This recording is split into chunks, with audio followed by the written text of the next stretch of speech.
What you think you know about science may be wrong. You might imagine it begins in white rooms with gleaming test tubes, with microscopes resting on cold stone tables. But sometimes, science starts in a very different place, somewhere with no laboratory lights at all, only the smell of earth and the wind quietly tugging across tired fields. And in the same way, what you think you know about a human being born in chains may be wrong. Imagine this. A child is born around 1864 in Missouri, in the status of a slave. A child who does not even have the right to own his own body. His life, seen through the eyes of that era, seems already written. Poverty, silence, disappearance. But that child grows up and does something strange. He does not choose to spend his life chasing luxuries like loud power or dazzling fame. He decides to spend his life enriching the soil, the one thing even the poorest person can still reach out and touch. That child is George Washington Carver, and tonight's story on Deep Sleep of Power is the story of a journey. An ordinary person born into adversity, thrown by life into darkness and deprivation, passing through many years of trial, clinging to one particular key, education, and the observation of nature too, and then stepping out of the shadow of his condition, into the light of science, a light that does not dazzle the eyes but slowly warms, like warmth seeping through a blanket on a long night. America after the Civil War is a land of many cracks. The poor are exhausted, farmers are trapped in debt. Racism stands like an invisible wall, still, yet blocking the road. And across the southern fields, the soil is as depleted as the people, stripped, squeezed into planting a single crop until it pales and thins, as if the earth has nothing left to give. But there is something strange about soil. It is silent, yet it remembers. It remembers the seasons it was drained. It remembers the seeds that were planted incorrectly. It even remembers the rough hands that bent down again and again through an entire lifetime. And Carver, a man from whom too much had been taken, learns how to listen to that memory.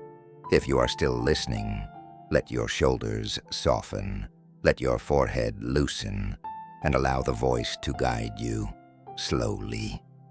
Deep Sleep of Power does not tell history through noise. We tell it in whispers, about people who changed the world in ways few ever noticed. If you love stories like this, please subscribe and stay with us through the nights ahead, where we will lull you to sleep with lives, from Harriet Tubman, Louis Pasteur, Socrates, to minds that redirected entire eras, and yet still carried inside them very human silences. But now, let us begin with a handful of soil, with a childhood taken away, and with a small question that can redirect an entire life. If life takes everything from you, what will you cling to so you do not break? And as we step into the next part, you will see, sometimes, the one thing that does not betray a human being is nature itself. There are lives that do not begin with a newborn's cry, but with a cold truth. I do not belong to myself. For George Washington Carver, that truth arrived as early as dew settling on grass, thin, cold, and stubbornly clinging. Around 1864, on a farm in Missouri, young Carver was born into slavery. There was no birth certificate in any solemn sense. There was no line of ink confirming, this is a whole human being. Under the laws of that time, the boy was merely part of someone's property, a tiny dot in an account book, a life placed under another person's right to decide. And what hurts most is that when a human life begins like this, you grow up with the feeling that you can be taken away at any moment, like a tender leaf that can be torn from its branch simply because the wind shifts. Carver hardly knew his father. People said his father died early, before Carver could even understand what father was meant to be.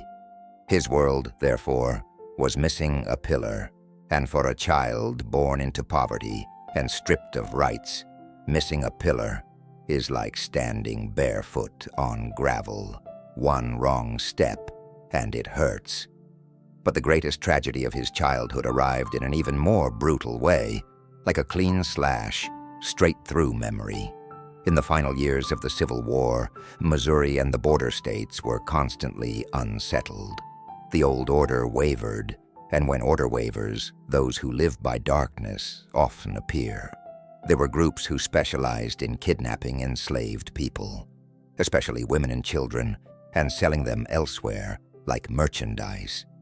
Carver was tiny then, and then one night, or one morning no one can clearly remember, he was kidnapped.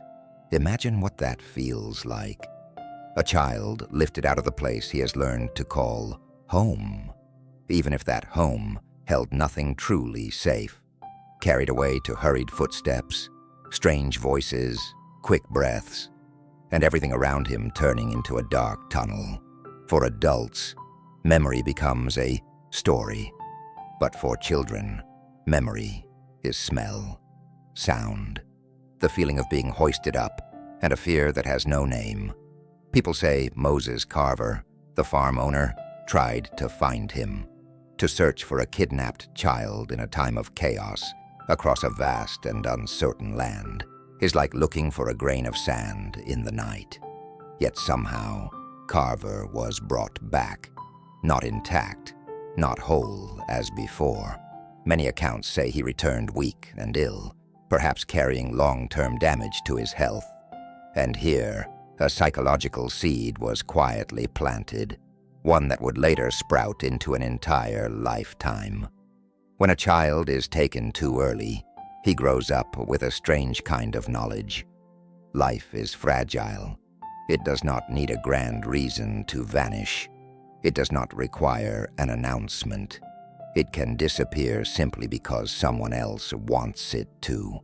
And because of that, those who carry such a wound often develop a deep need to find something more enduring, something that cannot be traded away by another person's will. For many people, that more enduring thing might be power, money, or status. But for Carver, a boy with no conditions to dream the usual large dreams, what endured lay in a simpler place: nature. Nature does not need to ask who you are to give you a calm wind. A leaf does not distinguish whose hand touches it. A sprout does not demand papers in order to rise. And soil remains there, silent, steadfast, enduring season after season. Perhaps you have seen a child sitting very still for a long time beside a potted plant. Adults often think he's playing, but sometimes it is not a play. Sometimes it is how a small soul searches for a place to anchor itself. Because in the human world, everything can change. But in the world of plants, there are gentle laws. Sow a seed and wait. Water it, and it grows.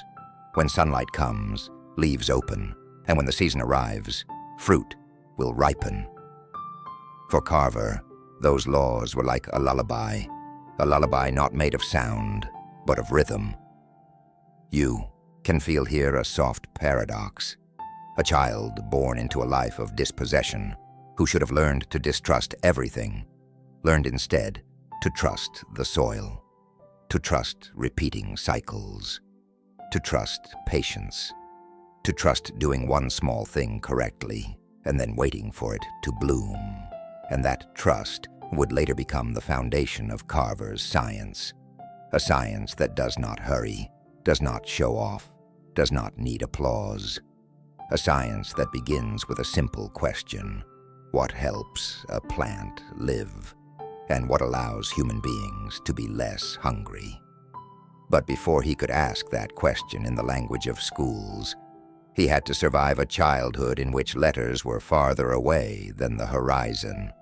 In those years, post-Civil War America was still not free in the tidy way textbooks like to tell it. For many black people, freedom was only a door left slightly ajar, and behind that door stood countless new barriers.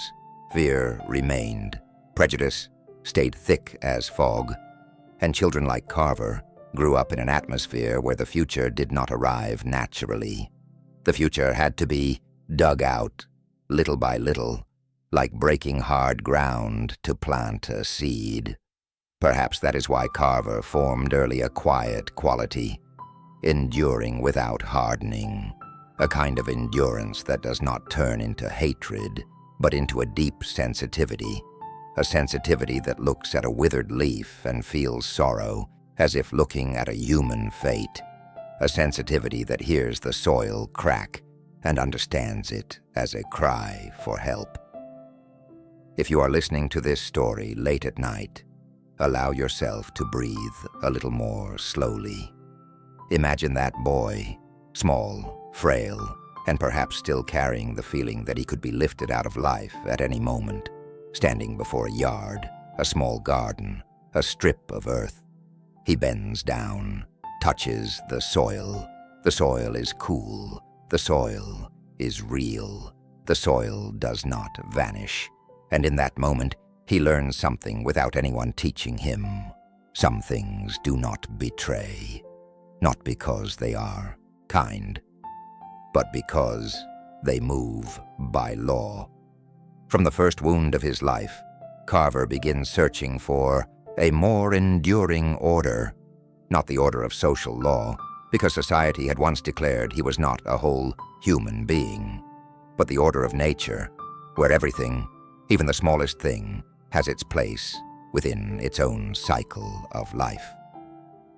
And from here, the story will shift into another chapter, the chapter of a strange roof, where Carver is raised by people who were once old owners, within a farm life that is both close and complicated. There, because his body is weak, he is not thrown into the heaviest work. He is placed near gardens, plants, and begins learning the first letters of his life. The letters of life veins, of roots, of mold on timber. And when childhood has been torn, sometimes we cling to something straightforward in order to stitch ourselves back together. A tender leaf that still dares to rise after rain. A sprout that still dares to push up from poor soil. And a boy beginning to hear nature's whisper the way one hears a lullaby. Some children learn how to walk with their feet, and some children learn how to walk with their eyes. After the storm of childhood, after the days of being lifted out of his own life like a leaf torn from its branch, George Washington Carver returned, but not as he had been before. His body was fragile, his strength thin as mist, on a farm, which was usually a disadvantage. Yet within that very disadvantage, life quietly opened another path, one that did not move forward by the weight of shoulders, but by the delicacy of the mind. He was raised in the home of Moses and Susan Carver, the people who had once been the former owners of his family. The word raised here carries a complicated feeling, like land that holds both sunlight and shade. For America at that time was still marked by deep cracks after the Civil War. Freedom had been spoken aloud, but had not yet become a roof warm enough for everyone. In that house, Carver did not grow only on food and clothing. He grew within a relationship layered with meaning, between personal kindness and systemic injustice, between individual care and a structure built on dispossession. But Carver was still too young to name those layers. He felt only something straightforward. He was alive, and around him there were still things that did not require him to prove anything in order to exist. Those things were plants. They were soil. They were the slow breathing of farm life, a breath that needed no words. Because of his weak health, he was rarely given heavy labor. He did not have to pull plows or carry heavy bundles through mud. He was kept close to the garden, close to the livestock, close to places people considered light work. But what was light to others became a kind of school for Carver, a school without blackboards, without teachers standing at a podium, only the quiet lessons of nature. In that garden, he began doing something very special, observing leaves changing color due to a lack of nutrients, observing strange rust-like spots appearing on tree trunks, observing mold covering ripe fruit, then fading when dry winds came, observing roots silently pushing deeper, as if groping for a promise beneath the soil. To many people, these were trivial details, too small to matter. But to a child who had had too much taken from him too early, small things carried a strange value. They were stable. They repeated with the seasons. They had causes. And when something has a cause, one can learn to understand it. And understanding, sometimes, is the first step towards safety. You might picture Carver as a boy who sat still longer than most. He was not the type to run loudly about. He was like a small needle, patiently searching for a path through a maze. He looked at plants, not with a glance that says, seen and gone, but with a gaze that says, seen in order to remember. And once he remembered, he began to connect things. When the air was damp, mold appeared faster. When the soil was exhausted, plants looked tired, leaves thinner. When one crop was grown too long, the land seemed to lose its strength. These connections were not yet science in the textbook sense, but they were the very thing from which real science is born, the habit of observation and the habit of questioning. At that age, Carver may not have known enough letters to write down what he saw, but his memory was like a natural notebook, recording in images, in smells, in the feel of soil on his fingertips. And he possessed a talent he would use all his life, the ability to see what others overlooked. On the farm, plants were usually seen as tools, grown to harvest, grown to sell, grown to survive. But Carver saw plants as living beings with stories. Each leaf was a sentence. Each disease is a question mark. And the soil was the most significant page of all. Some people learn letters from books. Carver learned letters from leaf veins. This mattered more than it appeared. For a child born into dispossession, they often grow up facing two paths, either believing life is only a chain of chance, or thinking there are laws one can learn, so that one is no longer thrown about by randomness. Carver chose the second path very early and very quietly. While standing beside gardens and fields, he also encountered plant disease, and from it learned a gentle but profound lesson. Everything has a cause, and many causes are invisible. A plant wilts, not because the soil dislikes it. It wilts from lack of water, from insects eating roots, from depleted nutrients, from mold spreading unseen. These things are not loud, yet they decide the fate of a harvest. From there, an intuition began forming within Carver, an intuition that would later become his scientific philosophy.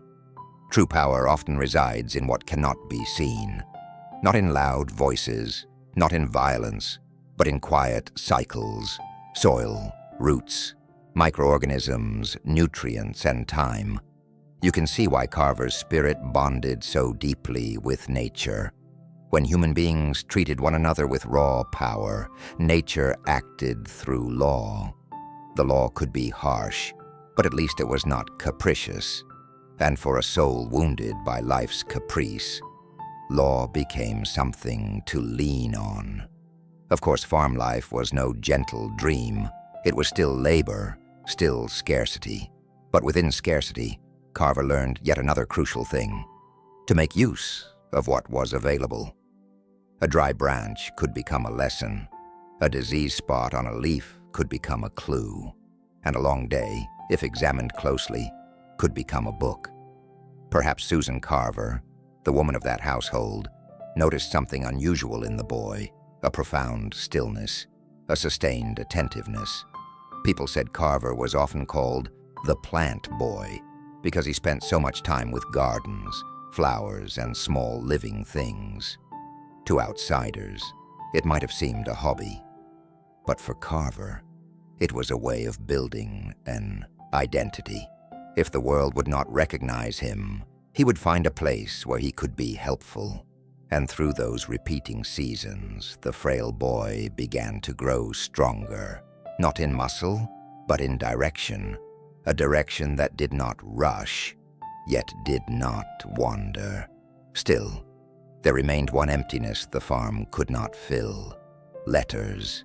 He could read soil, read leaves, read seasons, but he could not yet read books, could not yet enter the world of written words, the world that would open a wider life and would become the specific key factor in his journey from darkness into science. And then at a particular moment, Carver understood this: to heal the soil, one must first have language to name what one sees. To turn observation into knowledge, one must step beyond the small garden and go in search of school. You can feel here a very gentle movement, like a leaf beginning to loosen from its branch when the wind shifts. Carver did not leave immediately, but within him, a quiet urge had formed to seek letters. And that is when the story prepares to move into the next part, a part that no longer holds only the smell of soil and the sound of wind, but also the footsteps of a boy leaving home, walking through poverty, through rejection, through closed doors, all to exchange them for something that seems small, yet changes a life: the chance to learn. Some people learn letters from books. Carver learned letters from life veins, and now he would go searching for real letters, small nails capable of fastening themselves into the wall of fate, one by one. There are departures that carry no luggage. They carry an emptiness and a quiet determination. At some point, George Washington Carver understood that the garden had taught him much, but not enough. He had learned to read the veins of leaves, to hear the weariness of the soil, to recognize plant disease through the faintest signs. But he also sensed a gentle yet firm limit. Without letters, what he saw would remain locked inside him, unable to travel farther, unable to reach those who needed it. And so he left home, not with trumpets, no formal farewell, just a thin young black boy stepping away from the farm with a wish so simple it seemed almost naive: to learn how to read, how to write.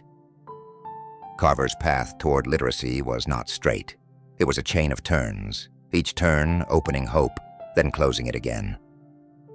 In post-Civil War America, schools for black children were as rare as small oases in a desert of prejudice. Many places refused him outright.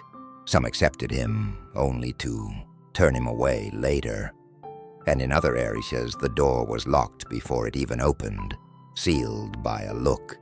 Carver moved from place to place. Wherever there was word of a class, he went. Wherever there was a teacher willing to teach letters, he asked to join. Changing lodgings became routine. Poverty was routine. Doing any work necessary to survive, laundry, cooking, odd jobs, was routine as well. But one thing was not routine at all: he did not give up. Each evening, after a day of labor, Carver opened thin books. At first, the letters refused to stay still. They jumped, they tangled, they strained his eyes. But he was patient. A patience already trained by long growing seasons. He knew there were things that could not be rushed. Letters, like plants, must be sown evenly, watered sufficiently, and waited for. On that journey, he learned an important lesson about time. Some people learn quickly because their road is smooth. Carver learned slowly, not because his mind was weak, but because his road was rough. Yet it was precisely this slow rhythm that gave each letter weight. Each letter became a small nail driven into the wall of fate, not breaking through at once, but slowly. The wall began to crack. You can imagine the boy standing by the window of a makeshift classroom. Late afternoon light slants across the page. Outside, wind drifts over the fields. Inside, he murmurs each word. That feeling between soil and letters is where Carver first began to fuse the two worlds he would later spend his life connecting: science and everyday life. Poverty is not only a lack of money. Poverty is also a lack of choice. Every decision Carver made to pursue education had to be paid for with hard labor, with nights of profound exhaustion, with temporary shelter and makeshift meals. Yet he understood early on one essential truth. Education is the key factor, not because it promises wealth, but because it opens possibilities. The possibility of understanding, the chance to explain, the possibility of helping others understand. Here, Carver's journey quietly aligns with a formula history often hides beneath louder stories. An ordinary person thrown into adversity, to enduring a long trial of time, to clinging to a specific element to, and eventually creating a legacy. Carver's specific element was education. Not education as a ladder of status, but education as service. There were days of disappointment, evenings when he wondered if he had gone too far for a dream too small. But each time, he remembered the garden. He remembered that plants do not grow overnight, that soil needs many seasons to recover, and he treated himself as he treated the earth, without scolding, without force, only doing the right thing and persisting. Gradually, letters began to settle. Sentences began to take shape. The page was no longer a wall, but a door, and at the same time another ability opened, the ability to connect what the eyes saw with what words could say. Carver did not learn letters to leave the soil behind. He learned letters in order to return to the soil in a different way, a way that could explain, guide, and spread outward. Those who met Carver during this period often remembered his calmness. No boasting, no noise, a deep concentration, as if he knew he was doing something that required time. And it did need time. Many years, many relocations, many refusals. But little by little, the boy searching for letters found a path. If you are listening and feel the pace of the story slow here, it is intentional.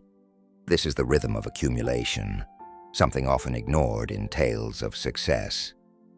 Success, in the bedtime stories of deep sleep of power, does not burst like fireworks. It warms gradually, like glowing embers. And then, when letters had grown strong enough to stand on their own, Carver reached a new turning point, a place where art, something that seems far from science, opened the next door. There, drawings of plants would speak for silent observations. There, beauty would become the first introduction to truth. The boy left home in search of letters, and once found, letters would carry him even farther. In the next part, we will step into Simpson College, where Carver's gentle pencil strokes unexpectedly became the bridge, leading him from art into science. A movement that seemed like a detour, yet turned out to be exactly right. There are doors that do not open with keys. They open with a single pencil stroke. After years of wandering in search of letters, changing places like changing seasons, changing jobs like shifting winds, George Washington Carver finally reached something that once seemed like a luxury, a proper learning environment. And what is striking is that this first door did not lead him straight into a laboratory. It led him into a softer, quieter, and more beautiful place. That place was Simpson College. There, Carver entered the world of art and music. For others, art might be an ornament of life. But for Carver, art was a new kind of language, a way of speaking about nature when the conditions for complete scientific work were not yet in place. He drew, and he drew with a very different kind of attentiveness, not to show off technique, but to capture the truth of plants. Each leaf, each vein, each curve of a petal was seen as a structure with a reason. You can imagine Carver sitting by a window, light slanting across the page. He did not draw quickly. He let his eyes move slowly, as if he were reading the object before him. This was the moment when the school of the fields entered the school of art. Two things that seemed separate quietly merged: observation and expression. In Carver's world, beauty was not decoration. Beauty was a sign that one had looked closely enough to see structure. A botanical drawing, when done correctly, is not merely beautiful. It is accurate. It is a map. It is a way of naming. And here, Carver experienced a crucial psychological turning point. He began to understand that he could move beyond mere existence. He could move toward contribution. For someone born into dispossession, early dreams are often modest: to live, to be safe, to learn. But when those needs begin to take shape, the mind asks a deeper question: what will I do with what I have learned? Carver answered by drawing nature, drawing as if preserving what is so easily overlooked. The teachers at Simpson College noticed this quickly. They did not see only a talented student. They saw scientific observation hidden beneath the art. Not everyone who draws leaves understands their structure. Not everyone who colors flowers grasps the geometry of petals. Sometimes a drawing says more than an exam. It says that the artist has looked long enough. And Carver, who had already looked long enough at soil, at mold, at silent life cycles, now looked long enough at blank paper. The blank page did not frighten him. It resembled soil. If sown correctly, it would grow. Here lies a beautiful paradox. Carver came to Simpson College for art, yet art led him to science. Because when a teacher looked at Carver's drawings, they saw something Carver himself may not yet have fully named. His gift was not simply drawing well. His gift was seeing correctly. And seeing correctly is the foundation of science. In the lullaby rhythm of this story, we might pause to reflect how many lives have gone astray simply because no one recognized the right ability, and how many lives were redirected because one teacher said quietly, "You are not only talented, you can go farther." For older listeners, you may recognize moments like this in your own life. A timely recognition, not loud, but enough to change direction. Like walking through fog, and someone hands you a small lantern. The lantern does not light the entire world, but it reveals the path directly ahead. Simpson College was such a lantern. There, Carver learned something else that science would later require: the discipline of delicacy. Art teaches that a single small detail can ruin an entire composition. One mistaken line can turn one leaf into another. And so art trained Carver in meticulousness, patience, and respect for small things. Small things are where nature hides its secrets. Imagine Carver drawing a leaf. He follows the central vein, then the smaller branches. He studies the thickness of the edge. He notices tiny dots on the surface. Each of these details would later become the basis for recognizing plant disease, nutrient deficiency, and other signs that were overlooked.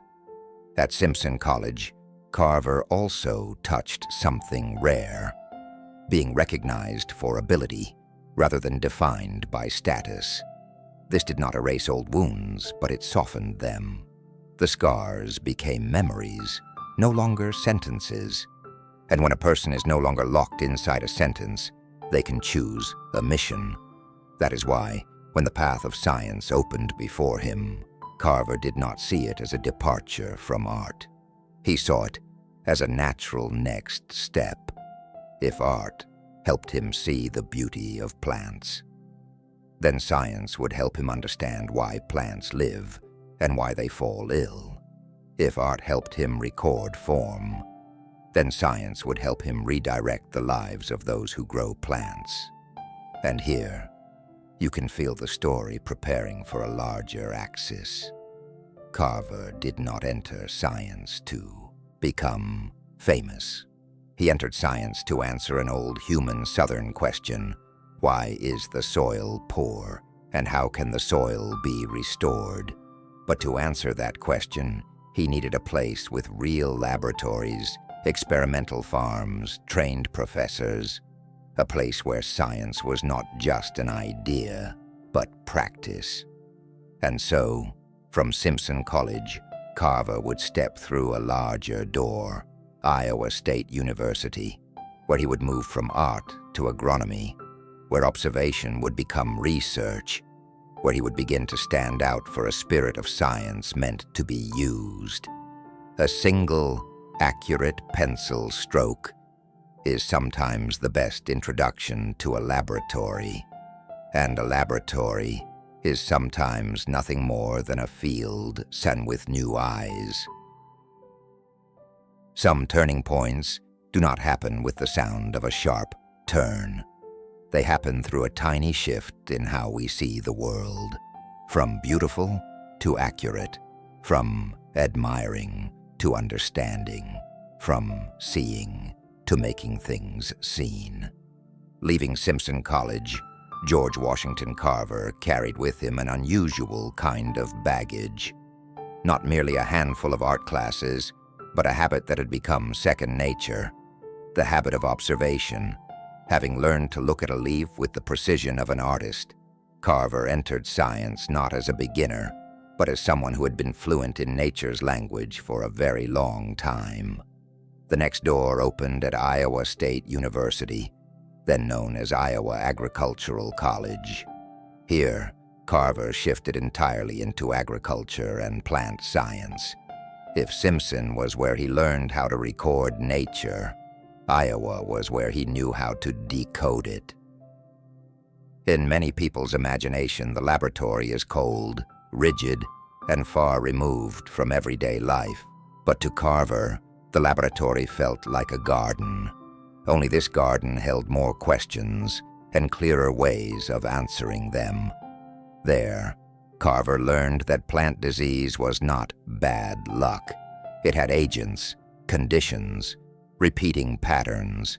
Soil did not become exhausted because it was old. It became exhausted because it was stripped, not replenished, and forced to grow a single crop for too long. And here is something very deep sleep of power. Carver did not study science in order to appear lofty. He studied science so that the observations of his early life, the sense of tired soil, wilted leaves, spreading mold, could become knowledge that could be used. Carver began researching plant diseases, fungi, and practical problems in cultivation.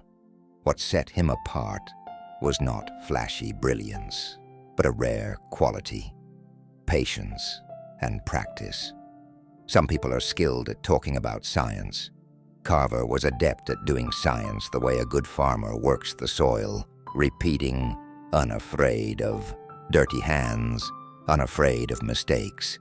You can imagine him on a misty Iowa morning, walking through experimental plots, bending down to inspect a strange mark on a leaf, collecting a soil sample, bringing it inside, examining, testing, recording, comparing, then returning to the field. That rhythm, field to lab, lab to field, was more than technique. It was a philosophy. It said that science needs not be separated from life. Science, if it is beneficial, must be able to walk between both worlds. During his time in Iowa, Carver not only learned, he gradually became someone who taught. This was a critical threshold, one whose depth is easy to miss if told too quickly. Remember, the boy, once born into slavery, once kidnapped, once wandering simply to learn his letters, now stood inside a university, no longer asking to enter a classroom, but invited to remain, no longer standing outside the door, but holding the authority to open the door of knowledge for others. For Carver, this was more than personal success. It felt like a quiet reclamation, reclaiming the right to be recognized as an intellect, reclaiming the right to exist in a world that had long tried to erase him. Yet what is most beautiful is that Carver did not turn this moment into loud pride. He kept a stance as humble as soil. When given more light, he used that light to nurture something else to grow. A quiet question began to take shape within him. If I can understand why plants fall ill, can I also understand why people go hungry? The question may sound large, but Carver always began with the small. He knew hunger was not only about a lack of food. Hunger also came from exhausted land, from monoculture, from debt, from systems that kept farmers perpetually vulnerable. And so, science in Carver's mind gradually became something broader. Not just research, but a way of healing land in order to heal people. At Iowa State, Carver also lived within an environment that Tuskegee would later lack: better equipment, richer research resources, and academic recognition.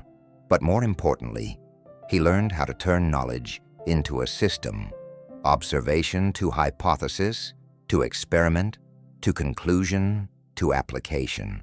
Not magic, just a patient sequence like breathing. And because Carver came from the soil, he never forgot the final step: application. Much knowledge dies young because it stops at the conclusion. Carver did not want conclusions sleeping on paper. He wanted them to walk into fields. This spirit is what made him different. He was not drawn to science as an ornament of intellect. He was drawn to science as a decent tool, a tool that could ease suffering, reduce depletion, soften life. And then, just as Carver began to secure his place, a young scientist, a lecturer, someone who could remain in the bright world of academia, life delivered an invitation like a wind changing direction, blowing Carver away from comfort, toward somewhere, harder, dirtier, poorer, but also more necessary. That invitation came from Booker T. Washington, founder of the Tuskegee Institute. Imagine the choice before him: remain in Iowa, where laboratories were well equipped, where scientific reputation could rise along a clean path, or leave, go south, where the land was exhausted, farmers were poor, segregation heavy as stone, where science would have to live in mud. Carver, and this is a deeply deep sleep of power moment, did not choose the shining road. He chose the road that could make others less dark. Because if you genuinely understand why plants fall ill, you will soon understand why people go hungry. And once you understand, sometimes you can no longer pretend not to hear. In the next part, we will arrive at that fateful moment, 1896, when Carver accepted Booker T. Washington's invitation, left Iowa, left the gentle world of academia, and stepped into a mission. to carry science into the fields, helping Southern farmers escape poverty through small changes repeated each season. And as a lullaby of transition, one man leaves the polished laboratory to step into mud. And in that mud, the most enduring kind of power will begin to grow. Some lives change direction not because of a thunderbolt, but because of a thin letter, light as paper, yet heavy as a call from fate. When George Washington Carver began to stand firmly at Iowa State University, everything could have followed a very beautiful path. A young scientist, a respected instructor, a wide academic future ahead. There were better equipped laboratories, colleagues, a growing reputation, a kind of safety whose value a boy once stripped of too much by life would surely understand. Yet Carver understood something else as well, something more profound, quieter. His own safety might not be the final answer. For the more he learned about plant disease, the more he understood depleted soil, the more clearly he saw invisible laws, the more Carver recognized a thread binding plants to people. Exhausted soil weakens crops. Weak crops ruin harvests. Failed harvests pile up debt. And at the end, human lives circle endlessly with no exit. If science remains inside the laboratory, it may be correct, but it saves no one. At just that moment in 1896, an invitation arrived from the South, from a place poorer, hotter, and more wounded. It came from Booker T. Washington, founder and leader of the Tuskegee Institute in Alabama. You can imagine the envelope being opened on a quiet afternoon. The words themselves were not loud, yet behind them lay an entire region gasping under poverty. And within that invitation, one thing rang clearly: a mission. Booker T. Washington did not invite Carver to decorate the school's reputation. He invited him to do what the South lacked most: to bring applied science to people who lived by the land.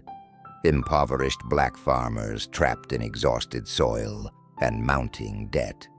If Iowa was where Carver learned to turn observation into research, Tuskegee would be where he learned to turn research into a way out. But this was not an easy choice. It was a choice between two kinds of power.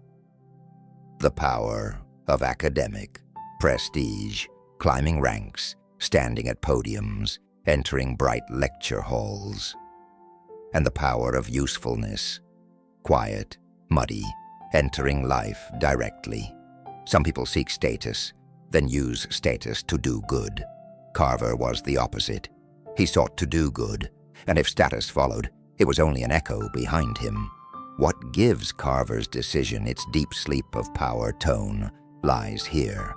He left where there was light to go, where light was needed, not because he loved hardship, but because he carried a moral intuition. Science must not belong only to those who already have opportunity. Try to place yourself in that moment. A man born into slavery, once kidnapped, once wandering simply to learn letters, once stepping into university as if by miracle, now standing before a new door. This door promised no comfort. It promised responsibility. Tuskegee Institute at the end of the 19th century was no paradise. It was a vast project, an effort to build education and self-reliance for Black Americans in a nation still heavy with prejudice. Everything was scarce: money, equipment, facilities. Yet it offered something Iowa could not in the same way: the feeling that every piece of knowledge could save a family, a harvest, a human life from despair. Booker T. Washington understood this well. He was a man of practicality. He believed in vocational education, in skills, in building the foundation before dreaming of the roof. And Carver, who had spent his childhood learning the letters of life veins, was the perfect piece for that vision. Between the two men lay a meeting point. No romanticizing of knowledge. Knowledge had to live, to work, to be touched. And Carver accepted. If told quickly, we might say, he changed schools. But if told slowly, we see it was a deep rotation of a life. A turn from saving oneself to saving land in order to save people. You can imagine the journey south as a passage from Iowa's cool air into Alabama's heavy heat. Fields stretched wide, but not fertile. Many had been drained by cotton monoculture. The soil resembled an old body, tired, dry, brittle. Farmers resembled people trapped in a cycle, working every season, lacking every season. Carver entered Tuskegee not as a professor dispensing knowledge. He entered as someone who listened, listening to the soil, listening to the seasons, listening to stories of debt and failed harvests, listening to the helplessness of people who lived their entire lives on land and yet remained poor. And then he began asking minimal, very earthbound questions, questions capable of changing lives. If the soil has been exhausted by cotton, what can we plant to restore it? If we plant something new, who will buy it? If poverty is not only a lack of money, but a lack of choice, how do we create choice? Here, Carver's power did not lie in speaking loudly. It lay in asking the right questions. In history, those who change the world are sometimes not the ones with quick answers, but the ones patient enough to find the right question and then turn that question into a new habit for millions. Tuskegee would be the place where Carver sowed those habits. But to sow them, he needed to understand the South's true hunger. Not only hunger for food, but hunger of the soil itself. Hunger for nutrients, hunger for diversity, hunger for a healthy cycle. And here, the story prepares to move into the next part, one where the setting opens like a map. Cotton monoculture, depleted land, indebted farmers, and a problem that seems simple, yet runs as deep as roots. Saving people begins with keeping the soil. If you are listening now, allow your breath to slow a little. Let the imagined wind pass over southern fields, fields that for too long had known only one crop. And remember, Carver did not come to create miracles. He came to restore a law, working quietly. One man leaves the polished laboratory to step into mud. And in that mud, the most significant question begins to sprout. There are lands that do not die from war, they die from a habit. When George Washington Carver entered the South with Tuskegee's invitation, he did not step into a school alone. He stepped into a weary body whose skin was the fields, whose bones were repeating seasons, and whose breath was the sighs of farmers. The South at that time lived on a single crop as if clinging to a rope. Cotton. Cotton, white, light, seemingly harmless. But in the economy, it was heavy as stone. It was money. It was debt. It was contracts. It was pressure. And because cotton sold, people planted cotton. Because planting cotton was familiar, they planted cotton again and again. Like a needle spinning endlessly in the same groove of a record, until the groove wears deep. Cotton monoculture did not only impoverish people, it impoverished the soil. Soil, when forced to repeat the same task for too long, becomes like a worker wrung dry. Doing the same job every day, never resting, never being replenished. It gives up nutrients, gives up vitality, gives up even its invisible underground networks, and receives nothing in return. And eventually, the soil begins to feel hungry. The hunger of the land does not cry out. It makes no sound. It reveals itself only through minor signs. Weak growth, thin leaves, fewer fruits, more pests, yields fading like a lamp slowly going out. Farmers saw these signs, yet they continued planting cotton, not because they did not understand, but because they had no choice. When you are poor, you cling to the one thing you know how to sell. And when you cling too long, poverty becomes a loop. The more cotton you plant, the weaker the soil. The weaker the soil, the lower the yield. The lower the yield, the higher the debt. The higher the debt, the more afraid you are to change crops. This was the trap the South was caught in. Carver looked at that trap the way he looked at a diseased plant, without judgment, without anger, only observation and a search for causes. He went into the fields, he studied the soil, he touched it, he listened to how the land answered, through smell, texture, color, through how water soaked in. To Carver, soil was a living being with memory. It remembered seasons of exhaustion, and it responded with a tired silence. At the same time, another danger became clear. Cotton not only exhausted the soil, it was also vulnerable to pests and to market shifts. And when an economy places everything on a single crop, even a slight shock can make the entire system tremble. But Carver did not begin with loud warnings. He started with a small question, simple as a seed resting in the palm of the hand. If the soil has nothing left to give, what shall we plant so that it can recover? This was the question of a man who had learned letters from leaf veins and science for use. It did not promise quick riches. It promised something more durable, healthy soil again. And in that question, you can feel a different kind of power. The power of framing the problem correctly. Because when the issue is framed well, solutions need not be loud. They only need to be directed correctly. Carver began explaining to farmers that soil is like a human body. If it only gives and is never replenished, it will fail. If it does only one task without rest, it will break. Soil must be nourished. Soil must be allowed to change rhythm. But talking is easy. Changing crops is not. Farmers immediately asked, "What will we eat if we plant something else? Who will buy it? If it fails, who will pay the debt?" Carver heard these questions and understood. This was not merely an agricultural problem. It was a problem of survival. So he did not come as someone lecturing from above. He came as someone seeking to open a way out without frightening people.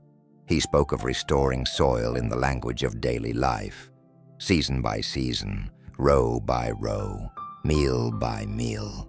He saw what many overlooked. Southern soil did not simply lack plants. It lacked cycles. Continuous cotton stripped away what the land needed to renew itself. But nature already had a quiet, almost invisible mechanism of return. Legumes and the tiny organisms living along their roots. Carver was preparing the central scientific axis of his life. Crop rotation. Crop rotation, an agricultural term perhaps, but spoken slowly, it becomes almost a lullaby. Letting the soil breathe by changing crops with the seasons, letting one plant take something away and another return something back, allowing the land to escape a single, exhausting rhythm. And among the crops that could give back, Carver emphasized peanuts, peas, and other legumes, not because he wanted to create a legume movement, but because he saw something crucial in them. They helped the soil regain strength. Here, the story descends into a deeper layer of power, the power of invisible forces, not the power of humans over humans, but the power of roots, microorganisms, and natural cycles unseen, yet feeding the world. Carver understood this. If he could help farmers grasp what it meant for soil to be hungry, they would understand why change was necessary. And if they understood, they would not change out of fear, but out of dignity. The dignity of people who know how to care for the land that sustains them. You can imagine an elderly farmer listening to Carver, a man who may have planted cotton all his life, who may have grown used to poverty as one grows used to darkness. And now, someone comes, not promising miracles, only saying, "We can do this again, correctly, season by season, little by little, starting with the soil."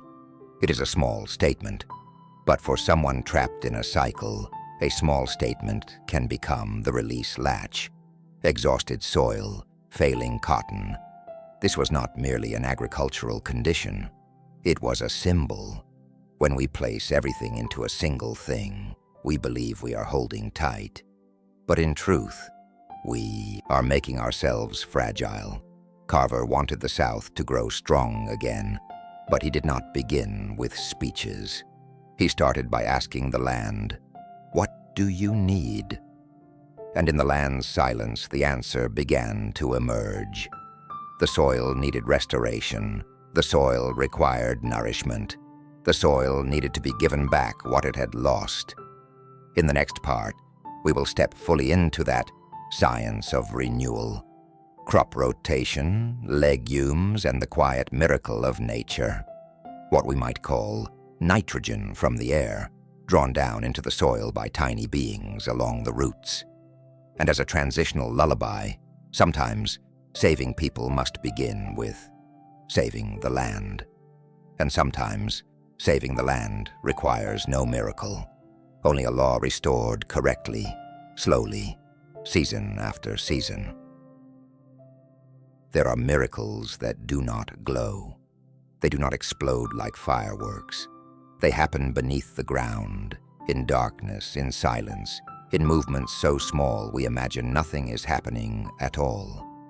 And sometimes it is precisely such things that become the most enduring form of power. After witnessing the South's hunger of the land, soil drained by cotton monoculture, farmers trapped in debt, George Washington Carver did not arrive with a slogan. He came with a law as simple as breathing. The land must be given back what it has lost. But how do you give it back? Carver began with an idea that sounded almost too ordinary, so ordinary it seemed too small to save an entire region. Crop rotation. What does crop rotation mean? Imagine the soil as a body. If you eat only one food for years, the body becomes deficient. If you repeat the same movement for months, the body begins to ache. Soil is the same.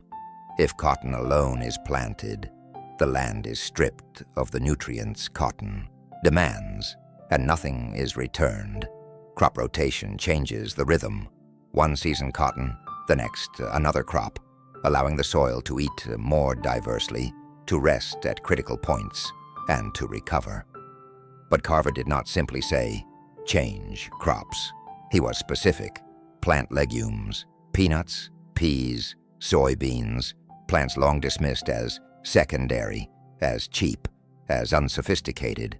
Carver saw them as a quiet brigade, not loud, not dramatic, yet capable of restoring what had been taken away. And here, the story enters the most beautiful part of science, the place where life cooperates with the invisible. You may have heard at some point that legumes enrich the soil, but spoken slowly, it begins to sound like a lullaby of nature. Beneath the roots of legume plants are small rooms, nodules. Inside those rooms live tiny beings, bacteria, in symbiosis with the plant. The plant gives them shelter and nourishment. In return, they do something the soil struggles to do alone. They fix nitrogen. Where does nitrogen come from? Nitrogen is in the air, all around us, in every breath. There is an abundance of nitrogen gas, but most crops cannot eat this nitrogen directly. It exists like a vast granary, yet remains locked. And those tiny microorganisms in the quiet darkness of the soil know how to unlock it. Carver described this as a form of invisible power, nitrogen from the air drawn down into the soil, not by magic, but by cooperation. If you are listening and words like bacteria or nitrogen feel distant, think of it this way. Nature has invisible workers. They do not ask for wages. They only need to live in the right place, and when they do, they quietly enrich the soil, like a night worker repairing the foundation while the house sleeps. Carver wanted farmers to understand this, but he did not lecture like a university professor. He spoke in images, in cause and effect, in a language the fields could understand. Healthier soil leads to stronger crops. Stronger crops leads to stable yields. Stable yields leads to less debt. Less debt leads to less despair. Less despair leads to the ability to think about the future. It was a simple chain of cause and effect, yet as deep as roots. And it shows that Carver's power did not lie in inventing a dazzling object. It lay in restoring the cycle. At that time, many Southern farmers lived with a sense of being trapped. Each season felt like a sentence: work endlessly, remain short. Carver came and said, "We can do this again." Not by fighting the land, but by working with it. You can imagine Carver standing beside a row of peanuts. He gently pulls up a young plant, brushes away the soil, and shows the farmers the nodules on its roots, tiny beads of hidden labor. He says, softly but firmly, "Look, the land does not only take, the land can be given back to." And when people could see the invisible at work, their belief began to change. That belief mattered because changing farming habits requires more than knowledge. It requires a feeling that one is not powerless. This is where science touches psychology.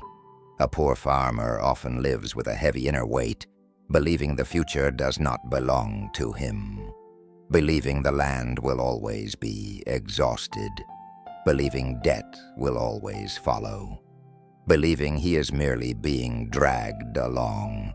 Carver did not make them rich overnight, but he did something more profound. He restored the sense that they could act, that the land could recover if they understood it and worked correctly. And that is the softest kind of power, the power that allows a person to stand upright from within. Crop rotation is also a lesson in time. It teaches that no renewal happens overnight. The land heals by seasons, by years, by patience, and this slow rhythm fits the spirit of deep sleep perfectly.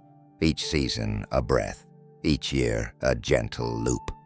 And if done correctly, that loop gradually leads people out of the trap. Carver always emphasized, this is not a miracle, this is the law. Law is working in silence, like blood circulating in the body, like breath moving in and out, like roots reaching deep without needing to be seen. But then, a new question emerged, one you placed exactly right in the outline. If we grow new crops, who will buy them? Because restoring the land is only half the escape. The other half is economics. Farmers might grow peanuts to heal the soil, but if peanuts only feed the household, poverty remains. To escape poverty, one more thing is needed: markets, uses, value. And Carver, in his quiet way, began preparing a powerful idea: create markets by creating uses. This was the moment when his science moved beyond the soil and rose to the surface, into kitchens, into workshops, into everyday life. Peanuts would no longer be just a seed. They would become an escape route with many doors. But before we step into that part, pause for a moment and listen again to what has just occurred. In the darkness of the soil, tiny beings carried out the work of renewal. In the darkness of a poor region, a man once stripped of rights brought a law. And in that silence, a great story began to change direction, not through shouts, but through roots. There are seeds so small you can place them on the tip of your finger and still doubt they could ever open a path forward.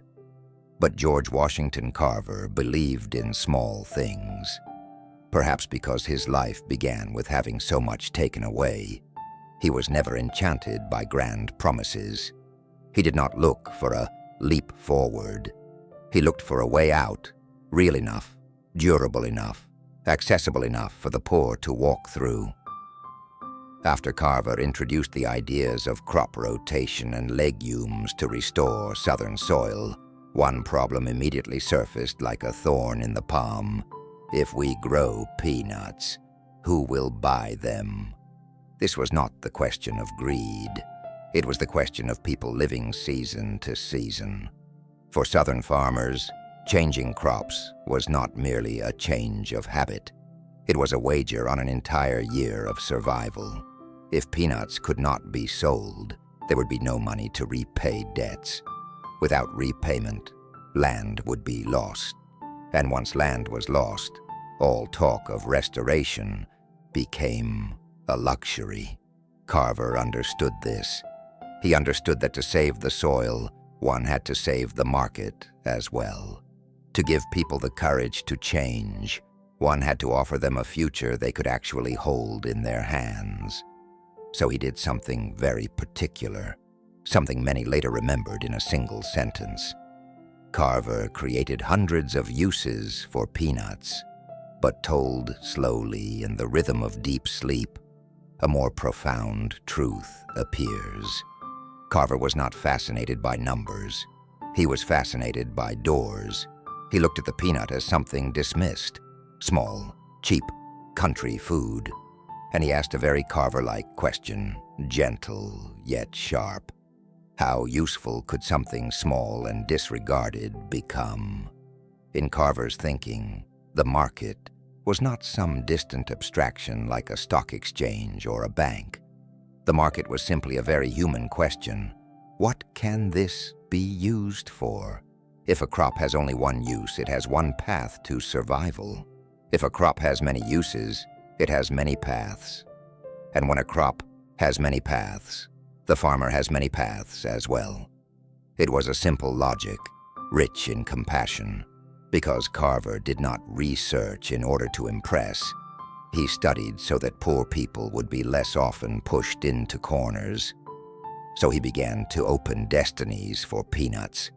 He experimented, he ground, he pressed, he boiled, he filtered, he mixed, he repeated, under conditions that were far from abundant. He remained patient, like a gardener tending each sprout. From peanuts, he suggested uses close to everyday life.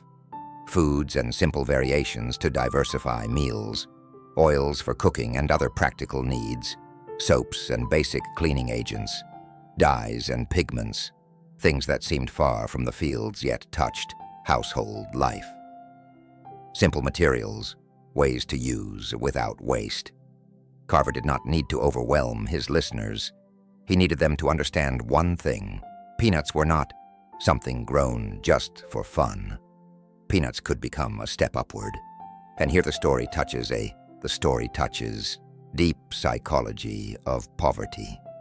Poverty is not only a lack of money. Poverty is a lack of choice. When you have only one option, you live in fear. When you have two choices, you begin to breathe. When you have many choices, you start to have a future. Carver wanted Southern farmers to have such a future, one not entirely dependent on cotton, a future able to adapt when markets shifted, when pests arrived, when seasons turned uncertain. You can imagine an elderly farmer holding a peanut in his palm. It is small, ordinary, nothing like gold. Yet Carver made it feel different, as if inside that seed lay a map. And here, Carver's idea of science meant to be used becomes clear. Science is not a long lecture. Science is the ability to turn something very concrete into a tool for survival. When a seed gains a destiny, the one who plants it gains a future. This is a crucial pivot of the entire series. From Part 9 to Part 10, Carver moves from saving the soil to saving economic life. He understood that restored land is the foundation, but people must still live day by day. And so he expanded science beyond agronomy into something broader, systemic thinking about livelihoods. Yet Carver did not stop at peanuts, because replacing one monoculture with another risks creating a new loop. Carver wanted the South to learn something deeper: diversification. Thus, from peanuts, he turned his attention to crops some even more disregarded: local, inexpensive, easy-to-grow foods long dismissed as poor people's food, sweet potatoes, and later soybeans. For in Carver's eyes, the question was never, what does poor land have? It was, what does poor land need? And need here meant not only nutrients, but a livelihood structure flexible enough not to break. If you are listening now and feel the pace slowing, let it slow. This story does not rush. It endures. It resembles a growing season done correctly.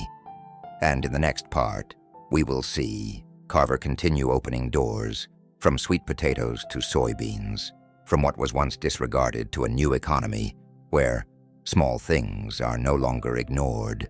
And as a gentle lullaby of transition, when a peanut is seen with different eyes, an entire field begins to be seen differently.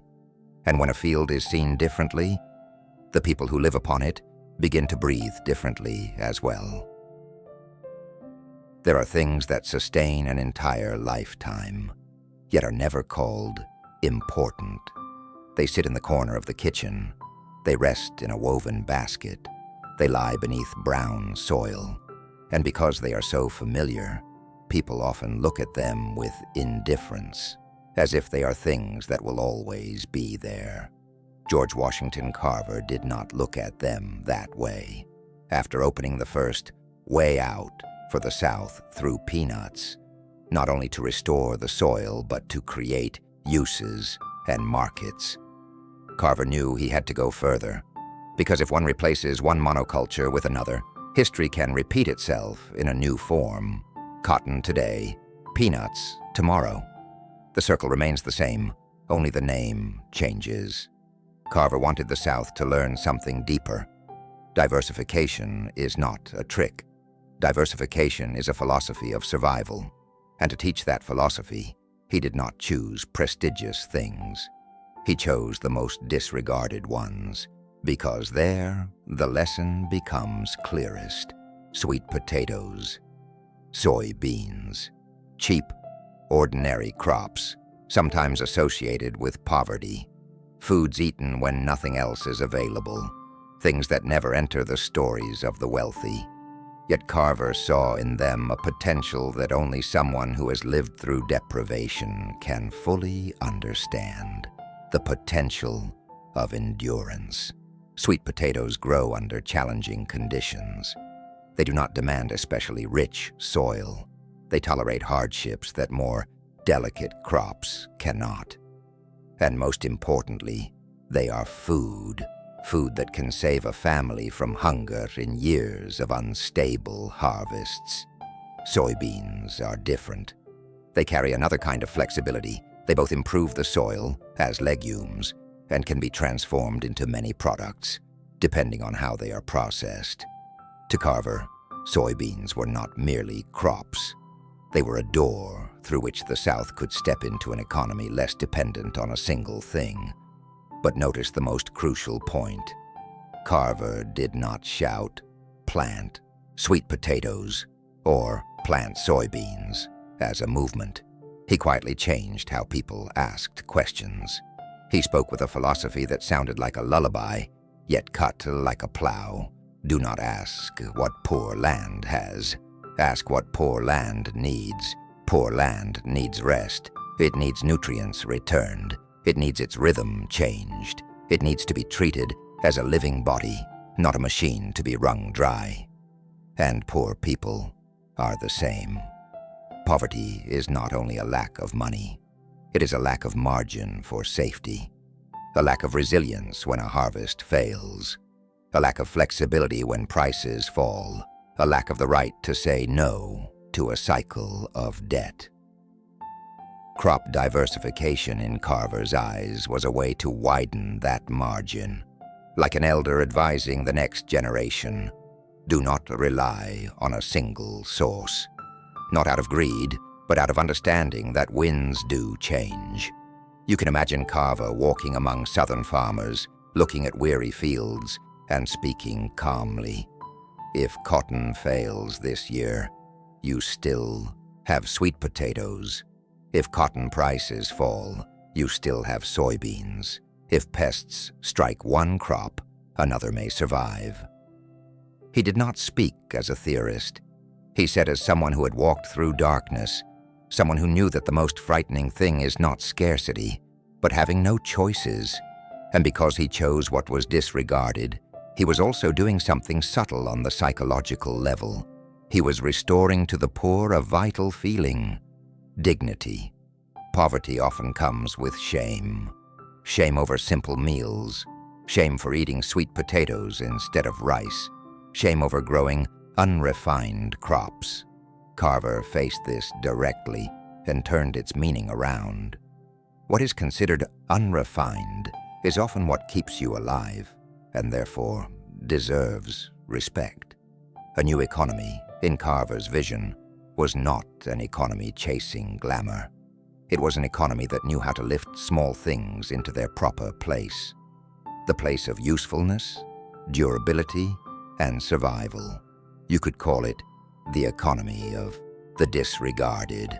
That economy rests on a principle both gentle and profound. When you stop disregarding the small, you begin to have a future. Carver also understood that for farmers to believe, they needed more than advice. They needed to see methods, uses, and benefits. And so he continued opening pathways, uses, processing methods, practical ideas, not to overwhelm, but to help people see crops with new eyes. Not merely things dug up and sold cheaply, but things that could become valuable. Yet Carver did not want only to change the fields. He tried to change the habits of an entire community. And to change habits, he knew lectures alone were not enough. Knowledge had to leave the classroom. Knowledge had to travel roads. Knowledge had to stand beside farmers in their own fields. Thus, from the economy of the disregarded, the story moves toward a crucial next step in Carver's legacy, bringing education directly to farmers, turning science into a life skill, a laboratory that could walk. You can feel the lullaby of transition approaching. Sweet potatoes and soybeans are not just crops. They are reminders that life does not need to be refined to be worth living. Life only needs to be enduring and to have a path forward. And as you drift towards sleep, remember, sometimes what saves a land is not a dazzling invention, but a small decision repeated each season. Plant one more thing, learn one more way, open one more choice. There is a kind of knowledge that cannot live if it remains only on paper. It needs a road. It needs a pair of feet. And sometimes, it even needs the smell of mud in order to become real. George Washington Carver understood this very early, not through theory, but through lived experience. He had once been a boy who learned letters by passing closed doors. He had once been a scientist who stepped into laboratories and then stepped back out into fields. And so, when he came to the South, he did not believe that research alone was enough. He knew a truth that was gentle, yet firm.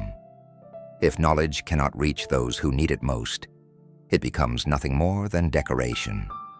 The South at that time had exhausted land, crushing debt, deep poverty, but there was also something quieter and more dangerous: distance. the distance between schools and fields, between written words and working hands, between science and the evening meal. Carver did not want that distance to exist. He began doing what people later called by many names: practical instruction, agricultural extension, field demonstration, but in the rhythm of deep sleep, we can call it by a simpler image: a laboratory that could walk. What did that mean? It meant Carver took science off the high table and brought it down to the ground. He did not wait for farmers to come to school. He went to where they lived, to fields, wooden houses, dusty roads. He carried soil samples, plant samples, simple tools, and short and practical instructions. And most importantly, he had something rare: respect. Because you cannot teach someone if, in your heart, you believe they are less. You can only help them if you see them as companions. Carver understood that Southern farmers were not lacking intelligence. They were lacking conditions. They lacked clear information. They lacked safe experiments that would allow them to dare to change. And so the best method was not long lectures, but showing. He demonstrated crop rotation. He showed how legumes restored soil. He taught how to care for land, how to recognize signs of nutrient deficiency, and how to prevent plant disease using appropriate methods. He spoke in the language of the fields: few difficult words, many images, many hands-on actions. For older listeners, this method may feel familiar, like the way grandparents teach grandchildren, not with lengthy explanations, but with examples. Watch this, do it this way, then wait, then see how the soil changes. And that waiting, that patience, was the soul of Carver. He did not promise a transformed life overnight. He promised something more realistic, a change of rhythm. In these teaching sessions, Carver was not only teaching techniques, he was teaching a form of psychology, the psychology of agency. When you understand why plants fall ill, fear loosens. When you know what the soil lacks, helplessness fades. When you know there is a way to begin again, breathing becomes deeper. And this is a form of power people often overlook, the power of knowledge when it becomes a habit. You remember, deep sleep of power always emphasizes that power does not necessarily live on stages. Often power lives in what is repeated every day, in how we sow seeds, water plants, choose crops, and protect the soil. Carver turned science into precisely this kind of power: quiet, embedded in daily life, requiring no applause. To make this possible, he also used an important tool: instruction leaflets, small sheets of paper, written simply, clearly, and easily to follow, like a lullaby for the hands. One step at a time, no rush. You can imagine a farmer bringing a leaflet home, placing it in a drawer, then opening it at night under the glow of an oil lamp, not to pass an exam, but to live, to make the next season less hungry. Carver also knew that not everyone had time to read, so he made knowledge into demonstration, standing in the field, working in the field, measuring in the field. Science became something visible to the eye, tangible to the hand, and in that process, something beautiful happened. Science stopped being someone else's. It became one's own. This was a profound shift in dignity, because when the poor are given tools to understand and to act, they are no longer merely enduring. They become creators. But you might ask, did Carver do all this alone? He could not change the entire South by himself, but he could create a model, a method, a spirit, and that spirit spread like seed, from one person to another, from one field to the next. Carver did not only sow crops, he sowed a way of thinking, and that way of thinking was so simple, it sounded like a new proverb. Do not exhaust the land, Do not bet on a single thing. Do not disregard the small. Learn in order to do. Do so in order to live sustainably. This was science meant to be used in its softest form, the kind older listeners recognize as close, because it resembles the wisdom of lived life, illuminated by understanding. Yet another paradox soon emerged. To teach knowledge in the fields, you need tools, samples, and transportation. But Tuskegee was not wealthy. Budgets were tight. Equipment was scarce. Many things had to be improvised, and it was precisely within this scarcity that Carver revealed a quality the next part will explore more deeply: creativity under poverty. He used what was available. He turned little into enough. He demonstrated that science does not require perfect laboratories. Science requires, first and foremost, the spirit of trying and trying again. But before moving on, pause for a moment and listen to the lullaby of this part. Knowledge does not need a stage. Knowledge needs a piece of land to be tested. And when knowledge learns to walk, it does not only travel roads, it travels through human lives, through dignity, through the small hopes of seasons yet to come. In the next part, we will step fully into the real conditions of Tuskegee: scarcity, struggle, but undiminished will. You will see Carver doing science like someone cooking in a poor kitchen. Few ingredients, but enough care and patience to turn little into something useful.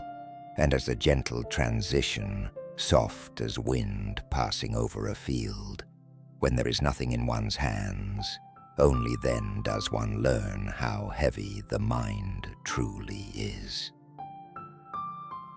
There's a kind of luxury that does not lie in what we possess, but in how we refuse to give up when we have nothing.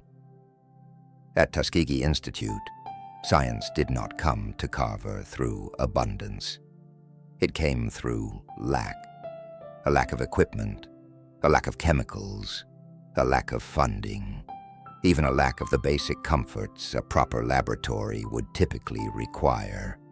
If Iowa had once been a relatively bright place, with better facilities and a more stable academic environment, then Tuskegee was like a small room at night. Not many lights, but if you sit close enough, you can still see what truly matters. And George Washington Carver chose to sit that close. He did not complain. He did not turn scarcity into an excuse. He turned scarcity into a problem to be solved, a problem perfectly aligned with his spirit of science meant to be used. Because poverty, like exhausted soil, can dominate you only if you do not understand its mechanisms. And Carver understood this. If he wanted poor farmers to trust science, he himself had to practice science under conditions close to their own lives. His laboratory, in a sense, also had to be poor, to prove that knowledge does not belong to luxury. You can imagine Carver in a modest room, working with mismatched tools, reused bottles, and materials gathered from around the campus. He worked like a craftsman, both meticulous and inventive. When a proper instrument was unavailable, he found a close substitute. When new equipment was impossible, he repaired the old. When expensive chemicals were out of reach, he experimented with what was already at hand. This was not recklessness, it was resourcefulness, and that resourcefulness sprang from a deep quality within him: respect for usefulness. Carver did not do science to have his name recorded. He did science so a farmer could use it immediately, so a harvest could fail less, so a meal could be a little more complete. Enough to be useful was his standard, a standard both humble and powerful. In the modern world, we often think creativity requires resources, but Carver revealed a gentler truth. Creativity is sometimes born precisely from scarcity. When nothing is in your hands, you are forced to look more deeply at what you do have: time, mind, and patience. And Carver had great patience. The patience of someone who learned letters by walking through repeated rejections. The patience of someone who observed plants through entire seasons, never rushing. The patience of someone who understood that in science, as in soil, what is right rarely appears immediately. It seems after many wrong attempts. Carver experimented, failed, and tried again. He kept careful notes. He compared details. He repeated actions that seemed small, but it was precisely those repetitions that built reliability. For older listeners, this resonates deeply because it mirrors how a durable life is built. Not through one radiant day, but through thousands of days repeating a single, right action. Carver practiced science the way one tends a garden, showing up every day, observing every day, adjusting a little each day. And something curious happened. Within scarcity, Carver became even more pure in the spirit of science. He did not rely on equipment to replace thinking. He did not rely on material abundance to replace subtlety. He relied on what few people wish to rely on: himself. For this reason, his results, often simple, carried lasting life. They were not born in laboratories distant from real conditions, but in contexts closest to everyday existence. They could be repeated, applied, and passed on. More importantly, Carver's way of working sent a powerful psychological message to Southern farmers. You do not need to be wealthy to do things right. You only need understanding and perseverance. This message was quiet, but it healed a deep wound, the wound of feeling unworthy. The poor are often made to believe they can only receive, never create. Carver proved the opposite. Even in poverty, one can still create. In fact, one can create in ways that are more practical and more enduring. Of course, scarcity came with a cost. Some experiments moved more slowly. Some limits could not be crossed. At times, Carver had to choose between deepening a single study and spreading knowledge more widely to serve more people. And in those choices, his nature became even clearer. He decided on service. He did not need a breakthrough for history to remember his name. He needed a habit that would allow farmers to live sustainably. And this is a core theme of deep sleep of power. Power does not always reside at the summit. Power often lies in the ability to turn what is right into something repeatable. Carver not only taught farmers to grow different crops, he taught them to see land as a system, and he himself lived as a system. Few resources, but transparent processes. Few tools, but strong discipline. Little funding, but long vision. Perhaps that is why, when fame later came to him, Carver retained such an unusual posture. He did not rush toward it. He did not use it to accumulate for himself. As if, having lived long in scarcity, he was no longer tempted by excess. And this leads directly to the next chapter. When recognition arrived, Carver chose silence. He registered a few patents. He did not turn knowledge into a monopoly. He did not chase money. In a world obsessed with ownership, Carver chose to give back. If you are listening now, let the story slow for a breath, like an exhale after a long day. And remember, when there is nothing in one's hands, one learns how heavy the mind can be. But when there is finally enough to work with, the next question becomes, will we use it to keep for ourselves or to give away? In the next part, we will step into that uncommon choice, a choice that reveals the deeper psychology of Carver's power, lasting influence over short-term gain. There are people who step forward when the spotlight finds them. And there are people who, when the spotlight finds them, lower their voice. After many quiet years working at Tuskegee, moving from field to classroom, from classroom back to field, George Washington Carver began to be known beyond the southern countryside. His ideas about crop rotation, legumes, and turning inexpensive agricultural products into valuable ones spread outward. People spoke his name. They invited him to give talks. They asked him about his inventions. Fame arrived without noise, but with enough force to change one's position. And this was the moment when many paths opened.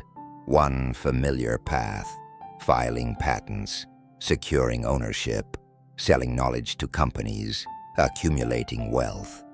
That path is not wrong. For many scientists, it is a reasonable way to protect their work and live well. But Carver, who had learned letters from leaf veins, who had practiced science amid scarcity, looked at that path with different eyes. He paused, not because he failed to understand the value of money, but because he understood the value of time and long-term influence. Carver registered very few patents. Some of his ideas could have generated significant profit if held as exclusive property, but he did not choose to keep them. He did not turn knowledge into fences. He allowed it to flow from a poor laboratory out to the fields, into kitchens, and across communities. This was a deeply psychological choice, and a rare one, because power often whispers, "Hold on." Carver listened to a different whisper, "Give back." Perhaps because he had once lived with the experience of being dispossessed, his body, his childhood, his safety taken away. He did not want to become someone who used ownership to lock others out. He understood that for poor farmers, knowledge that is locked away is like land locked out of season. It creates dependence, not autonomy. So Carver chose another kind of power, the power of circulation. When knowledge is not held back, it can be used immediately. When it is not sold, it can be learned freely. When it is not monopolized, it can become a shared habit. In Carver's world, long-term influence mattered more than short-term gain. He did not need wealth to feel sufficient. He needed to see healthier soil, farmers suffering less, and harvests able to stand against changing winds. People asked him, "Why not capitalize on your fame?" Carver did not answer with speeches. He replied by continuing to work as he always had. Mornings still went to the fields, middays still taught classes, evenings still recorded notes. Fame to him was like a shadow walking behind. No need to chase it away, but no need to run after it either. Here, we see a very different psychology of power. The power of someone not being pulled. When one is not pulled by money, by praise, by the spotlight, one retains something rare, one's own rhythm.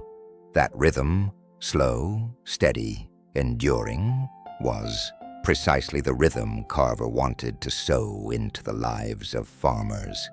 Had he rushed, had he grasped, had he turned knowledge into merchandise, his entire philosophy would have tilted. He would have spoken one thing and lived another. But Carver chose consistency, and that consistency gave weight to his words. There is a quiet paradox here. The less Carver held on, the more he was remembered. The less he possessed, the further his influence spread. For older listeners, this lesson feels familiar and deep. Many have seen it in life. Some things disappear when we cling too tightly. Other things remain longer when we give them away at the right time. Carver lived by that rule, not as a philosopher on paper, but as someone who worked the land. Of course, this choice had its cost. Carver did not become wealthy. He did not live in abundance, but neither did he live in want, because he was sustained by something else, meaning, and that meaning did not come from accounts or assets, but from seeing small changes repeat themselves season after season. That is why, when he eventually stepped before the public, when his name was large enough to bring him to national forums, he still carried the smell of soil. He did not change his tone. He did not alter his questions. He simply had the story of the fields in larger halls. And that moment, a man stepping from mud into the center, would become a memorable marker in his journey, not as a loud victory, but as a quiet proof. Knowledge born from lived reality can stand upright before power, without bowing. If you are listening now, let the rhythm soften for a moment. Think of the times in your life when you chose silence over display, the times you chose to do what was right, even when no one was watching. Carver lived that way, and it is precisely what made his influence endure. In the next part, we will follow Carver into a rare moment when he stood before the largest public audience, before the United States Congress, to speak about something that sounded very small, the peanut. And you will see this. When the voice of the soil reaches the grand hall, it still carries the smell of earth. And that is precisely why it convinces. There are rooms built to speak about power. High ceilings, heavy chairs, voices that echo. Yet sometimes, what makes such a room fall silent comes from the smell of soil. When George Washington Carver stepped into the building of the United States Congress, it was not a moment he had sought. It arrived as the natural consequence of a life lived in the right direction. His ideas about crop rotation, legumes, and turning inexpensive farm products into value had traveled far enough to reach the center of power. And now, the man who had once stood in muddy fields was invited to stand in a grand hall, not to debate, but to explain. Carver did not bring elaborate charts. He did not arrive with the voice of an orator. He brought a tiny story, small enough to rest in the palm of a hand, the peanut. In great halls, people are accustomed to hearing about steel, railroads, and commerce. Peanuts, at first glance, seemed out of rhythm, but Carver did not change his rhythm to fit the room. He let the room slow down to accommodate his. He spoke about soil. He spoke about farmers. He spoke about failed harvests and debts stretching like shadows. And then he placed the peanut at the center, not as a novelty, but as a way out that could be understood. Carver did not say, "Peanuts will make you rich." He said, "Peanuts can help you stand firm." He explained in the language of everyday life that peanuts did more than restore soil. They opened multiple uses, multiple paths, and when farmers have various paths, they are no longer pushed into a corner. There was something unusual about that moment. Carver did not try to win. He did not argue. He told.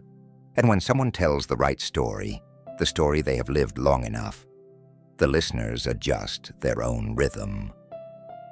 You can imagine the people seated in that grand hall, accustomed to rigid speeches, suddenly hearing a different voice, slower, lower, yet steady.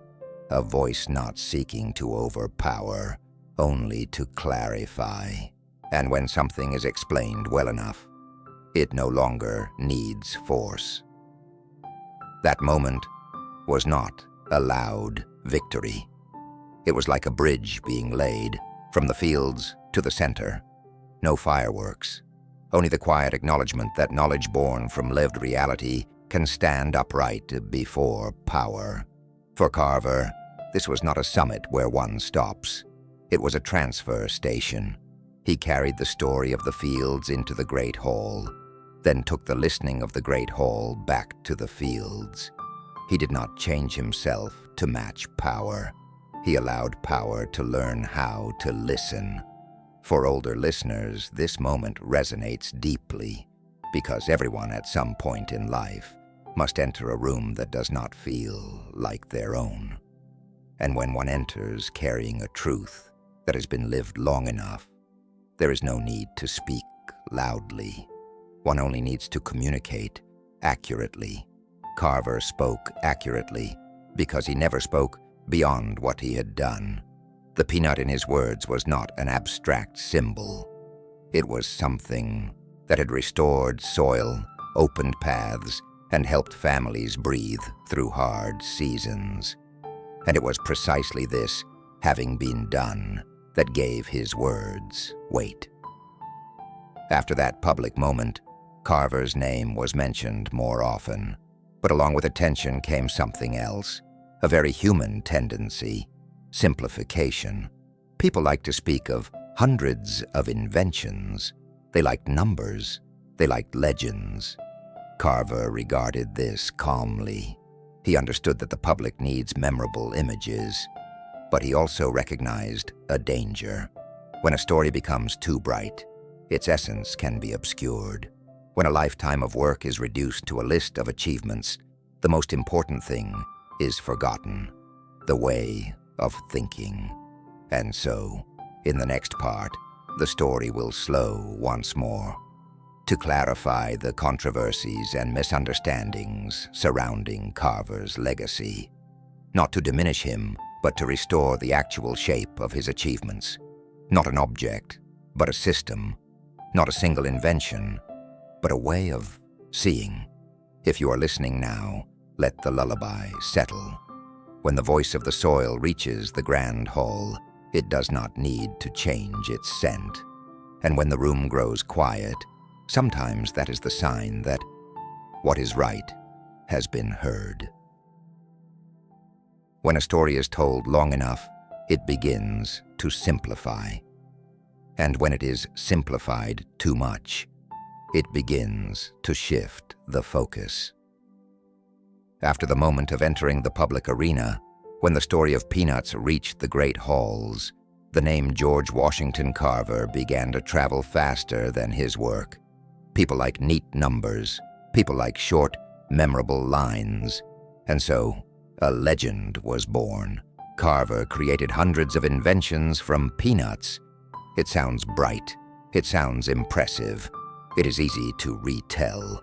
But within that brightness lies a thin shadow, the shadow of misunderstanding. Carver never regarded a product list as his most outstanding achievement. The uses, the applications, yes, were valid.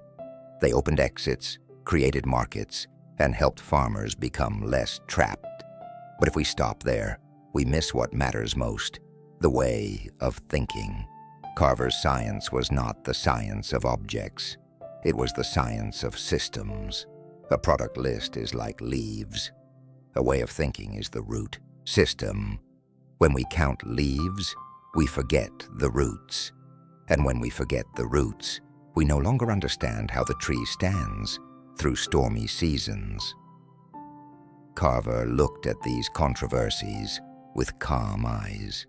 He did not rush to correct the story, nor did he argue to reclaim interpretation, perhaps because he understood a familiar rule of life. The public needs symbols to remember. History needs patience to understand, and Carver chose the side of patience. He knew that when science is reduced to a list, we inadvertently teach people to hunt for objects rather than build capability. People begin to ask, what other products are there? Instead of asking, what does the land need? They wait for miracles rather than accept the slow rhythm of natural law. In that world, Carver did something counterintuitive. He dimmed the spotlight to reveal the structure. He reminded, through action, not speeches, that the most significant achievement is not a thing, but a way. Not a formula, but a habit. Not a single invention, but a restored cycle. Some said Carver was over-idolized. Others said Carver was undervalued because he did not secure patents. Both views touch the surface but not the core. Idolization turns a person into a statue, beautiful but motionless.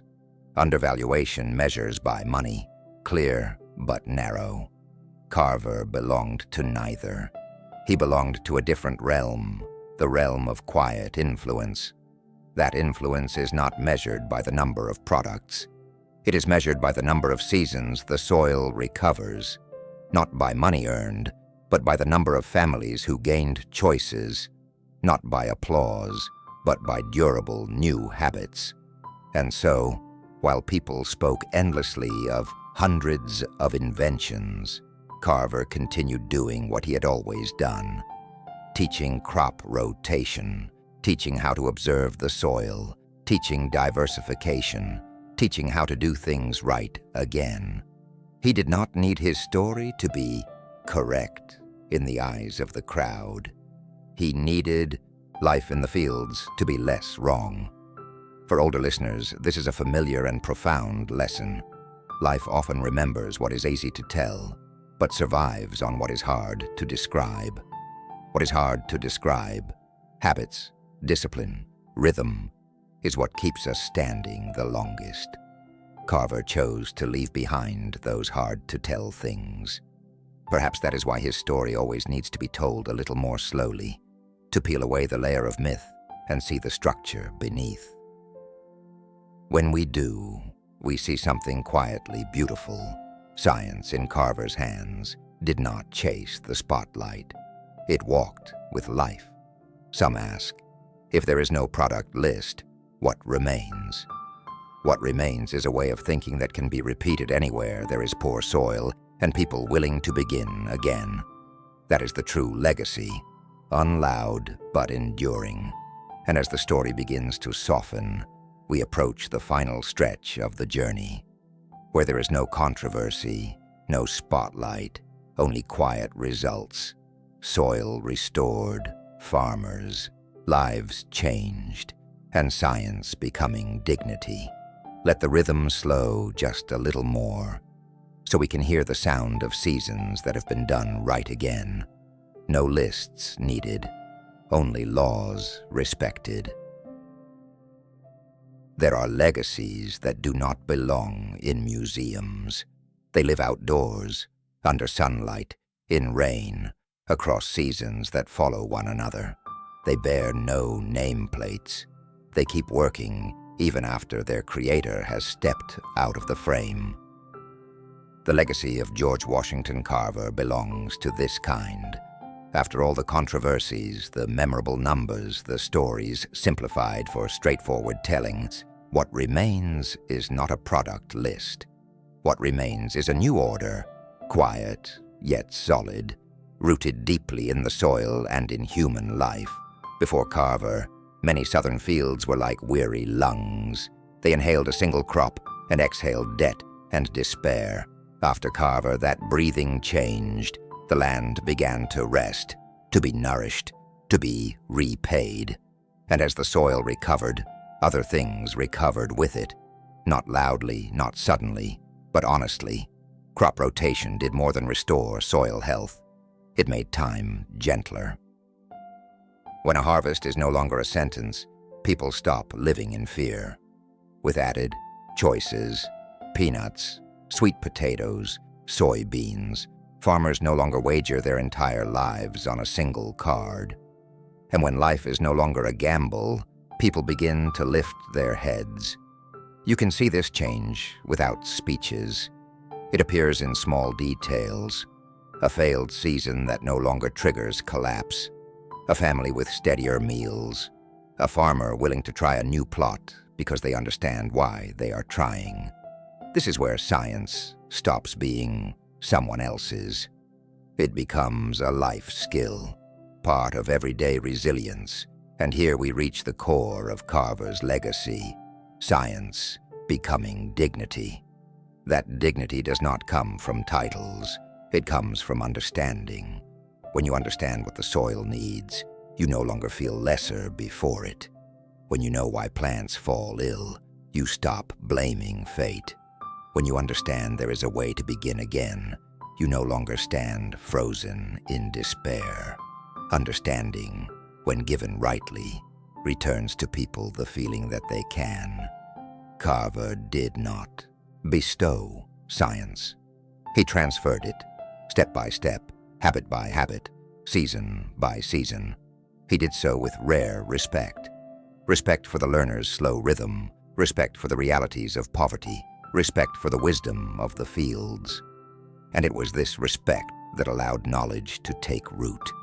Seen more broadly, this legacy reaches beyond agriculture. It is a lesson in soft power, the kind that does not command.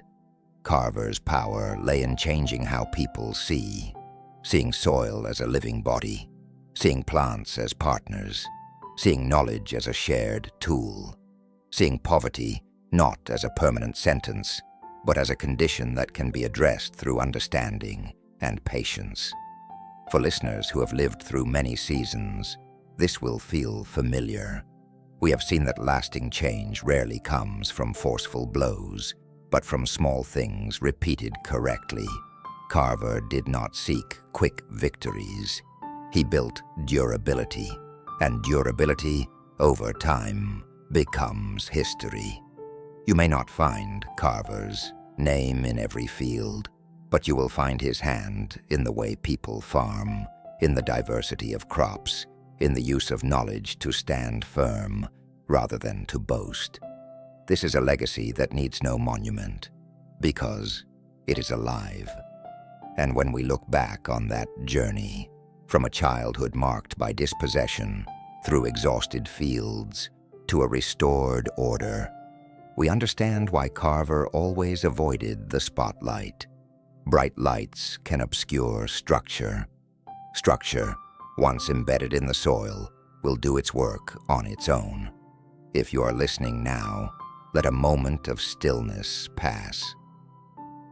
Think of a piece of land you once touched. Think of a small habit that kept you standing through the years. That is how Carver's legacy continues to whisper, without sound. And as the story nears its close, it does not end. It simply lowers its voice. Because one final lullaby remains, not to praise, not to summarize, only to leave an image deep enough to carry into sleep. In the next part, we will enter the final lullaby, the image of hands touching soil, a scientist never separated from life, and a tranquil message. If the land can be restored, so can a human life, through patience, learning, and small changes repeated each season. When a story reaches its final passage, history no longer needs to speak loudly. It lowers its voice, it slows down, and it stops searching for a neat conclusion. For there are lives that do not close with victory, but with endurance. What remains after the lights go out, after the numbers fade, after people begin to ask, what was truly kept? The life of George Washington Carver belongs to this kind. He did not leave the world in a radiant moment. No monuments rose to music. No slogans were chanted in unison. Carver stepped out of the frame and left behind a quiet order, proper habits, seasons redone correctly, fields that learn to breathe more evenly. If you stand long enough on land that was once exhausted, you can sense it, not with your ears, but with rhythm. The rhythm of the soil when it is allowed to rest. The rhythm of roots when they find nourishment. The rhythm of people when they no longer have to wager an entire life on a single choice. That is how Carver returned. The future to poor land, not through miracles, but through laws. The law of crop rotation, the law of diversification, the law of cooperating with the unseen, the law of patience, the law of doing what is right, then repeating it. In a world that favors speed, this sounds slow, but slow is not weak. Slow is durable, and durability is the only way a land or a human life passes through many seasons without breaking.